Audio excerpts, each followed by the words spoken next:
हाँ जी बई मित्रों, की हाल चाल है। आस करदा कि तुसीं सब ठीक ठाक होवोगे।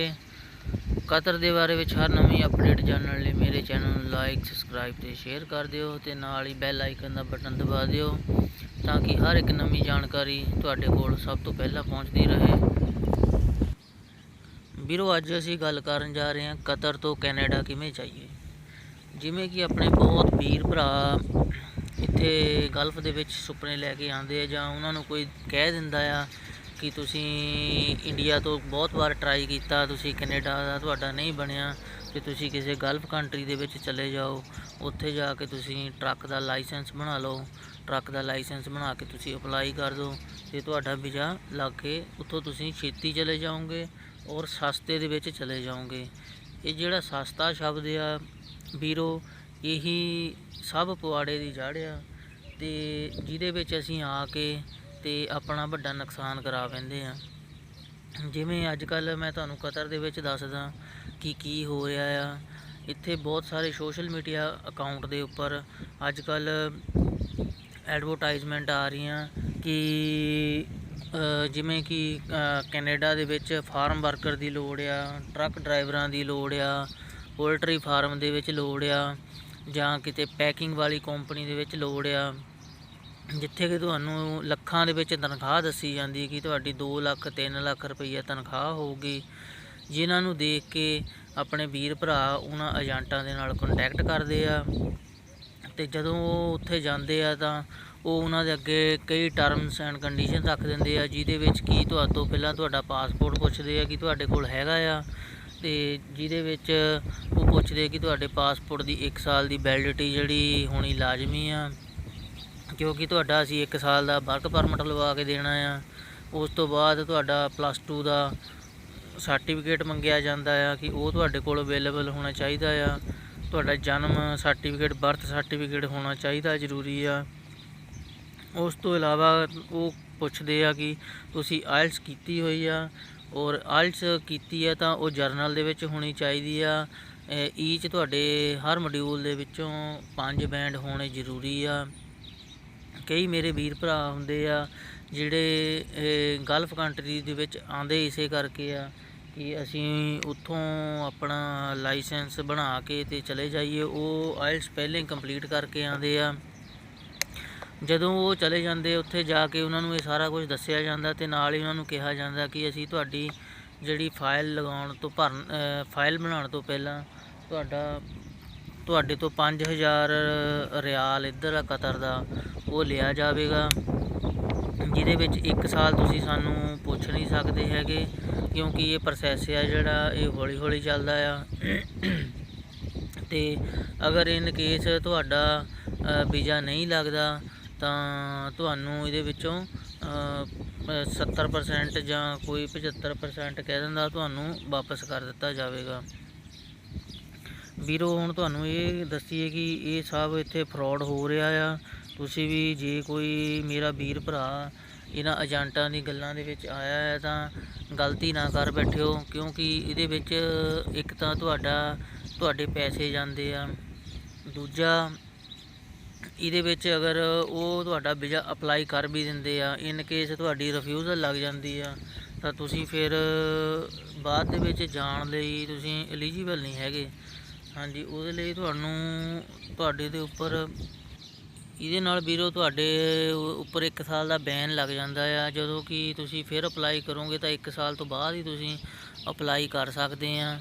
ਪਹਿਲਾਂ ਤਾਂ ਜਦੋਂ ਤੁਸੀਂ ਇਹਨਾਂ ਦੇ ਕੋਲ ਆਪਣਾ ਪਾਸਪੋਰਟ ਲਗਾਉਣਾ ਹੁੰਦਾ ਆ ਉਦੋਂ ਤਾਂ ਇਹ ਤੁਹਾਨੂੰ ਬਹੁਤ ਮਿੱਠੀਆਂ ਮਿੱਠੀਆਂ ਗੱਲਾਂ ਕਰਦੇ ਆ, ਤੁਹਾਡੀ ਕਾਉਂਸਲਿੰਗ ਇਸ ਹਿਸਾਬ ਨਾਲ ਕਰਦੇ ਆ ਕਿ ਤੁਸੀਂ ਇਹਨਾਂ ਦੀਆਂ ਗੱਲਾਂ ਦੇ ਵਿੱਚ ਫਸ ਜਾਂਦੇ ਆ। ਪਰ ਜਦੋਂ ਤੁਸੀਂ ਇਹਨਾਂ ਨੂੰ ਪੈਸੇ ਦੇ ਦਿੰਦੇ ਆ ਤੁਹਾਡੇ ਹੱਥ ਵੱਢੇ ਜਾਂਦੇ ਆ ਅਤੇ ਉਸ ਤੋਂ ਬਾਅਦ ਇਹ ਤੁਹਾਡੇ ਨੂੰ ਪੁੱਛਦੇ ਨਹੀਂ ਹੈਗੇ, ਤੁਹਾਡਾ ਫੋਨ ਨਹੀਂ ਚੱਕਦੇ ਹੈਗੇ। ਬਹੁਤ ਆਪਣੇ ਜਿਹੜੇ ਵੀਰ ਭਰਾ ਪੰਜਾਬੀ ਇੱਥੇ ਮਿਲਦੇ ਕਤਰ ਦੇ ਵਿੱਚ, ਜਿਨ੍ਹਾਂ ਨੂੰ ਕਿ ਬਹੁਤ ਮੁਸ਼ਕਿਲਾਂ ਦਾ ਸਾਹਮਣਾ ਕਰਨਾ ਪੈ ਰਿਹਾ ਆ। ਉਹ ਆਪਣੇ ਕਿਸੇ ਦੋਸਤ ਮਿੱਤਰਾਂ ਤੋਂ ਪੈਸੇ ਫੜ ਕੇ ਦੇ ਰਹੇ ਆ, ਪਿੱਛੇ ਫੈਮਿਲੀ ਵਾਲੇ ਵੀ ਤੰਗ ਹੁੰਦੇ ਆ, ਉਹਨਾਂ ਨੂੰ ਵੀ ਪੈਸੇ ਭੇਜਦੇ ਨਹੀਂ ਹੈਗੇ। ਇੱਥੇ ਆਪਣੇ ਜਿਨ੍ਹਾਂ ਤੋਂ ਫੜੇ ਹੁੰਦੇ ਆ ਉਹਨਾਂ ਨੂੰ ਵਾਪਸ ਕਰਦੇ ਆ, ਜਾਂ ਕਈ ਤਾਂ ਮੇਰੇ ਵੀਰ ਭਰਾ ਇੱਥੇ ਵੀ ਆ ਕੇ ਇੱਕ ਦੂਸਰੇ ਤੋਂ ਲੋਨ 'ਤੇ ਪੈਸੇ ਲੈ ਲੈਂਦੇ ਆ। ਲੋਨ 'ਤੇ ਪੈਸੇ ਲੈ ਕੇ ਇੱਦਾਂ ਭਰ ਦਿੰਦੇ ਆ ਅਤੇ ਬਾਅਦ ਦੇ ਵਿੱਚ ਫਸ ਜਾਂਦੇ ਆ। ਵੀਰੋ ਤੁਸੀਂ ਇੱਦਾਂ ਕੁਛ ਵੀ ਨਾ ਕਰੋ। ਅਗਰ ਤੁਸੀਂ ਕੈਨੇਡਾ ਜਾਣਾ ਚਾਹੁੰਦੇ ਆ ਤਾਂ ਉਹਦਾ ਸਹੀ ਤਰੀਕਾ ਜਿਹੜਾ ਆ ਉਹ ਤੁਹਾਨੂੰ ਮੈਂ ਦੱਸਣ ਜਾ ਰਿਹਾ ਕਿ ਤੁਸੀਂ ਕਿੱਦਾਂ ਜਾ ਸਕਦੇ ਆ। ਅਤੇ ਤੁਸੀਂ ਉਹਦੇ ਵਿੱਚ ਜਾ ਸਕਦੇ ਜਾਂ ਨਹੀਂ ਸਕਦੇ। ਤੁਸੀਂ ਜੇ ਤਾਂ ਤੁਹਾਡੇ ਕੋਲ ਇਹ ਸਭ ਚੀਜ਼ਾਂ ਜਿਹੜੇ ਤੁਹਾਨੂੰ ਮੈਂ ਦੱਸਣ ਲੱਗਾ ਇਹ ਹੈਗੀਆਂ ਤਾਂ ਤੁਸੀਂ ਐਲੀਜੀਬਲ ਹੈਗੇ ਉੱਥੇ ਜਾਣ ਲਈ, ਤੁਹਾਨੂੰ ਕੋਈ ਰੋਕ ਨਹੀਂ ਸਕਦਾ। ਠੀਕ ਹੈ ਜੀ। ਜਿਹੜਾ ਵੀਜ਼ਾ ਦੇਣਾ ਹੁੰਦਾ ਵੀਰੋ ਉਹ ਏਜੰਟ ਦੇ ਹੱਥ ਵਿੱਚ ਨਹੀਂ ਹੁੰਦਾ। ਜਿਹੜਾ ਵੀਜ਼ਾ ਦੇਣਾ ਆ ਉਹ ਅੰਬੈਸੀ ਦੇ ਹੱਥ ਵਿੱਚ ਹੁੰਦਾ ਆ ਕਿ ਤੁਹਾਨੂੰ ਵੀਜ਼ਾ ਦੇਣਾ ਹੈਗਾ ਆ ਜਾਂ ਨਹੀਂ ਦੇਣਾ ਹੈਗਾ। ਅਤੇ ਹੁਣ ਤੁਹਾਨੂੰ ਮੈਂ ਦੱਸਦਾ ਕਿ ਕੈਨੇਡਾ ਜਾਣ ਲਈ ਅਸਲੀ ਪ੍ਰੋਸੈਸ ਕੀ ਆ। ਵੀਰੋ ਪਹਿਲਾਂ ਤਾਂ ਤੁਹਾਡੇ ਕੋਲ ਤੁਹਾਡੇ ਡਾਕੂਮੈਂਟ ਹੋਣੇ ਚਾਹੀਦੇ ਆ। ਜੇਕਰ ਤਾਂ ਤੁਸੀਂ ਕਤਰ ਤੋਂ ਲਗਾਉਣਾ ਆ ਤਾਂ ਤੁਹਾਡੇ ਕੋਲ ਤੁਹਾਡਾ ਪਾਸਪੋਰਟ ਹੋਣਾ ਚਾਹੀਦਾ, ਜਿਹਦੀ ਵੈਲਿਡਿਟੀ ਹੋਣੀ ਚਾਹੀਦੀ, ਲਾਜ਼ਮੀ ਆ। ਉਸ ਤੋਂ ਬਾਅਦ ਤੁਹਾਡੇ ਪਰਸਨਲ ਡਾਕੂਮੈਂਟ ਜਿਹਦੇ ਵਿੱਚ ਤੁਹਾਡਾ ਬਰਥ ਸਰਟੀਫਿਕੇਟ ਆ ਗਿਆ, ਜਨਮ ਸਰਟੀਫਿਕੇਟ। ਉਸ ਤੋਂ ਬਾਅਦ ਤੁਹਾਡਾ 10+2 ਦਾ ਸਰਟੀਫਿਕੇਟ ਆ ਗਿਆ। ਉਸ ਤੋਂ ਬਾਅਦ ਤੁਹਾਡੇ ਕੋਲ ਆਇਲਸ ਚਾਹੀਦੀ ਆ, ਮਿਨੀਮਮ ਜਿਹਨੂੰ ਕਹਿ ਦਈਏ ਆਪਾਂ 5.5 ਈਚ ਚਾਹੀਦੇ ਆ, ਜਿਹਦੇ ਨਾਲ ਕਿ ਤੁਹਾਡੀ ਫਾਈਲ ਸਟਰੋਂਗ ਹੋ ਜਾਂਦੀ ਹੈ ਅਤੇ ਤੁਹਾਡੇ ਵੀਜ਼ੇ ਲੱਗਣ ਦੇ ਚਾਂਸ ਬਹੁਤ ਜ਼ਿਆਦਾ ਹੁੰਦੇ ਆ। ਠੀਕ ਹੈ ਜੀ। ਉਸ ਤੋਂ ਬਾਅਦ ਵੀਰੋ ਤੁਹਾਨੂੰ ਚਾਹੀਦਾ ਆ, ਜਿਸ ਤੁਸੀਂ ਕੰਪਨੀ ਦੇ ਵਿੱਚ ਕੰਮ ਕਰਦੇ ਆ ਉਸ ਕੰਪਨੀ ਦੀਆਂ ਤੁਹਾਨੂੰ ਪਿਛਲੇ 6 ਮਹੀਨੇ ਦੀਆਂ ਪੇ ਸਲਿੱਪਾਂ ਚਾਹੀਦੀਆਂ ਅਤੇ ਇੱਕ ਸੈਲਰੀ ਸਰਟੀਫਿਕੇਟ ਕੰਪਨੀ ਇਸ਼ੂ ਕਰਦੀ ਹੁੰਦੀ ਤੁਹਾਨੂੰ, ਉਹ ਚਾਹੀਦਾ ਆ। ਉਸ ਤੋਂ ਬਾਅਦ ਤੁਹਾਡੀ ਇੱਥੇ ਦੀ ਬੈਂਕ ਸਟੇਟਮੈਂਟ ਲੱਗਣੀ ਹੈਗੀ ਨਾਲ।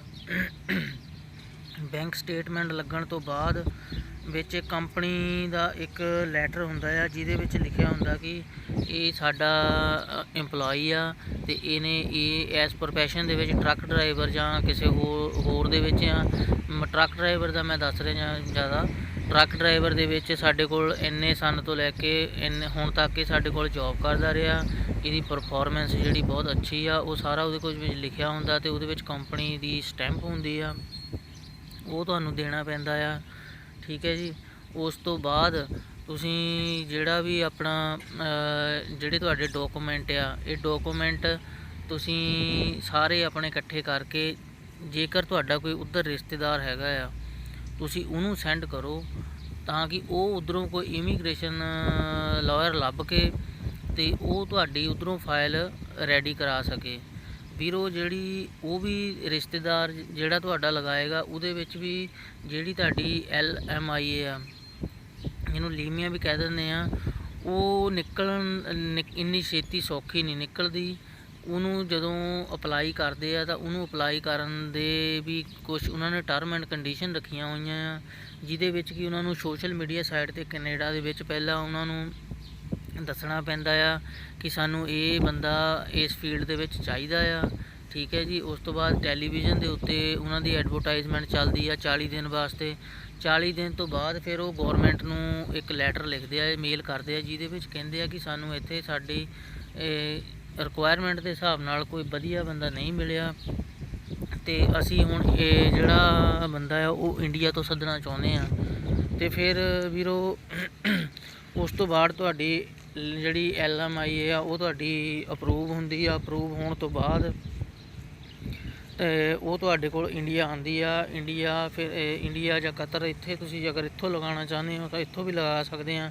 ਉਹ ਇੱਥੇ ਆਉਂਦੀ ਆ, ਉਹ ਤੁਸੀਂ ਇੱਥੋਂ ਲੈ ਕੇ ਫਿਰ ਕੈਨੇਡਾ ਅੰਬੈਸੀ ਦੇ ਵਿੱਚ ਜਾਣਾ ਹੈ। ਤੁਸੀਂ ਪੂਰੀ ਆਪਣੀ ਫਾਈਲ ਰੈਡੀ ਕਰਾ ਕੇ ਉੱਥੇ ਜਾ ਕੇ ਤੁਸੀਂ ਉਹ ਜਮ੍ਹਾਂ ਕਰਾਉਣੀ ਆ। ਉਸ ਤੋਂ ਬਾਅਦ ਤੁਹਾਨੂੰ ਫਿਰ ਅਗਲਾ ਪ੍ਰੋਸੈਸ ਹੈ ਜਿਹੜਾ ਉਹ ਬਾਇਓਮੈਟ੍ਰਿਕ ਲਈ ਤੁਹਾਨੂੰ ਅਪੁਆਇੰਟਮੈਂਟ ਮਿਲਦੀ ਆ। ਜਦੋਂ ਤੁਹਾਡੇ ਬਾਇਓਮੈਟ੍ਰਿਕ ਕੰਪਲੀਟ ਹੋ ਜਾਂਦੇ ਆ ਉਸ ਤੋਂ ਬਾਅਦ ਅੰਬੈਸੀ ਨੇ ਫਿਰ ਤੁਹਾਨੂੰ ਜਿਹੜਾ ਵੀਜ਼ਾ ਇਸ਼ੂ ਕਰਨਾ ਆ। ਅਤੇ ਮਿੱਤਰੋ ਮੈਂ ਤਾਂ ਤੁਹਾਨੂੰ ਇਹੀ ਕਹਿਣਾ ਕਿ ਇੱਥੇ ਤੁਸੀਂ ਕਿਸੇ ਵੀ ਏਜੰਟਾਂ ਦੇ ਚੱਕਰ ਦੇ ਵਿੱਚ ਨਾ ਫਸਿਓ। ਠੀਕ ਹੈ ਜੀ। ਕਿਉਂਕਿ ਇੱਥੇ ਜਿਹੜੇ ਏਜੰਟ ਆ ਬਹੁਤ ਫਰੋਡ ਆ। ਕਈ ਤਾਂ ਇੱਦਾਂ ਵੀ ਅੱਜ ਕੱਲ੍ਹ ਇੰਟਰਵਿਊ ਆਪਣੀਆਂ ਸੋਸ਼ਲ ਮੀਡੀਆ ਸਾਈਟ 'ਤੇ ਐਡਵਰਟਾਈਜ਼ਮੈਂਟ ਦੇ ਰਹੇ ਆ ਕਿ ਬਿਨਾਂ ਆਇਲਸ ਤੋਂ ਅਸੀਂ ਕੈਨੇਡਾ ਭੇਜਦੇ ਹਾਂ, ਪੱਕਾ PR ਕਰਾ ਦਾਂਗੇ ਤੁਹਾਨੂੰ। ਠੀਕ ਹੈ ਜੀ। ਜੋਬ ਵੀ ਲਵਾ ਕੇ ਦੇਵਾਂਗੇ, 3 ਤੋਂ 4 ਲੱਖ ਰੁਪਈਆ ਜਿਹੜੀ ਤੁਹਾਡੀ ਸੈਲਰੀ ਹੋਊਗੀ, ਅਤੇ ਹੋਰ ਬਹੁਤ ਸਾਰੀਆਂ ਤੁਹਾਨੂੰ ਆਫਰਾਂ ਦਿੰਦੇ ਆ। ਮੇਰਾ ਤਾਂ ਇਹੀ ਕਹਿਣਾ ਕਿ ਇਹੋ ਜਿਹੇ ਠੱਗ ਏਜੰਟਾਂ ਤੋਂ ਸਾਵਧਾਨ ਰਹੋ ਅਤੇ ਆਪਣੇ ਪੈਸੇ ਨਾ ਖਰਾਬ ਕਰੋ। ਜੇ ਤੁਸੀਂ ਜਾਣਾ ਚਾਹੁੰਦੇ ਆ, ਅਗਰ ਜੇ ਤੁਹਾਡੀ ਕਿਸਮਤ 'ਚ ਜਾਣਾ ਲਿਖਿਆ ਆ ਤਾਂ ਤੁਸੀਂ ਵਧੀਆ ਕਿਸੇ ਆਪਣੇ ਰਿਸ਼ਤੇਦਾਰ ਦੇ ਨਾਲ ਸਲਾਹ ਕਰਕੇ ਤੇ ਫਿਰ ਤੁਸੀਂ ਅਪਲਾਈ ਕਰੋ, ਜਿਹਦੇ ਵਿੱਚ ਕਿ ਤੁਹਾਡੇ ਪੈਸੇ ਵੀ ਨਹੀਂ ਮਰਨ ਦਾ ਖਤਰਾ ਹੁੰਦਾ ਤੇ ਨਾਲ ਹੀ ਤੁਹਾਨੂੰ ਕੋਈ ਫਿਊਚਰ ਦੇ ਵਿੱਚ ਵੀ ਕੋਈ ਨੁਕਸਾਨ ਨਹੀਂ ਹੁੰਦਾ ਉਹਦਾ, ਕਿ ਕਿਸੇ ਗਲਤ ਬੰਦੇ ਦੇ ਹੱਥ ਤੁਸੀਂ ਫਸ ਕੇ ਆਪਣੇ ਪੈਸੇ, ਪਾਸਪੋਰਟ ਜਾਂ ਹੋਰ ਤੁਸੀਂ ਆਪਣਾ ਕੰਮ ਛੱਡਦੇ ਆ, ਕਿੰਨਾ ਤੁਹਾਨੂੰ ਵੀ ਪਰੇਸ਼ਾਨੀ ਹੁੰਦੀ ਤੇ ਤੁਹਾਡੀ ਪਿੱਛੇ ਫੈਮਿਲੀ ਵੀ ਪਰੇਸ਼ਾਨੀ ਦੇ ਵਿੱਚ ਰਹਿੰਦੀ ਆ। ਤੇ ਵੀਰੋ ਮੈਂ ਤਾਂ ਇਹੀ ਕਹਿਣਾ ਕਿ ਜੇ ਤੁਸੀਂ ਕੈਨੇਡਾ ਜਾਣਾ ਚਾਹੁੰਦੇ ਆ ਕਤਰ ਤੋਂ, ਤਾਂ ਬਹੁਤ ਹੀ ਸੋਚ ਸਮਝ ਕੇ ਆਪਣੀਆਂ ਫਾਈਲਾਂ ਲਗਾਓ। ਤੇ ਹੋਰ ਜੇ ਤੁਹਾਨੂੰ ਇਸ ਬਾਰੇ ਕੋਈ ਜਾਣਕਾਰੀ ਚਾਹੀਦੀ ਹੋਵੇ ਤਾਂ ਤੁਸੀਂ ਮੈਨੂੰ ਕਮੈਂਟ ਬਾਕਸ ਦੇ ਵਿੱਚ ਦੱਸ ਸਕਦੇ ਆ ਤੇ ਅਸੀਂ ਤੁਹਾਨੂੰ ਉਸ ਦੇ ਰਿਲੇਟਡ ਹਰ ਇੱਕ ਨਵੀਂ ਜਾਣਕਾਰੀ ਦਿੰਦੇ ਰਵਾਂਗੇ। ਤੇ ਵੀਰੋ ਇਹ ਜਿਹੜੀ ਤੁਹਾਨੂੰ ਵੀਡੀਓ ਦੱਸੀ ਆ, ਇਹ ਕੋਈ ਮੈਂ ਸੁਣੀ ਸੁਣਾਈ ਤੁਹਾਨੂੰ ਗੱਲ ਨਹੀਂ ਕਰਦਾ ਹੈਗਾ, ਮੇਰਾ ਪਰਸਨਲ ਐਕਸਪੀਰੀਅੰਸ ਹੈ ਇਹ। 2009 ਤੋਂ ਮੈਂ ਹੁਣ ਤੱਕ ਇੱਥੇ ਕਤਰ ਦੇ ਵਿੱਚ ਹੀ ਰਹਿ ਰਿਹਾ ਹਾਂ ਤੇ ਮੈਂ ਆਪਣੇ ਕਾਫੀ ਪੈਸੇ ਖ਼ਰਾਬ ਕਰ ਚੁੱਕਾ ਹਾਂ, ਠੀਕ ਹੈ ਜੀ। ਤੇ ਕਾਫੀ ਪਰੇਸ਼ਾਨ ਹੋ ਚੁੱਕਾ ਇਸ ਕੰਮ ਦੇ ਵਿੱਚ, ਪਰ ਹੁਣ ਮੈਂ ਡਿਸਾਈਡ ਕੀਤਾ ਕਿ ਨਹੀਂ, ਇਹ ਸਭ ਫਰੋਡ ਆ।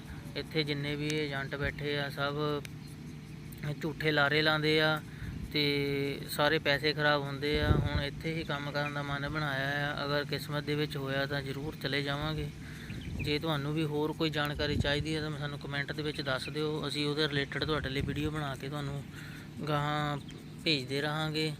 ਧੰਨਵਾਦ।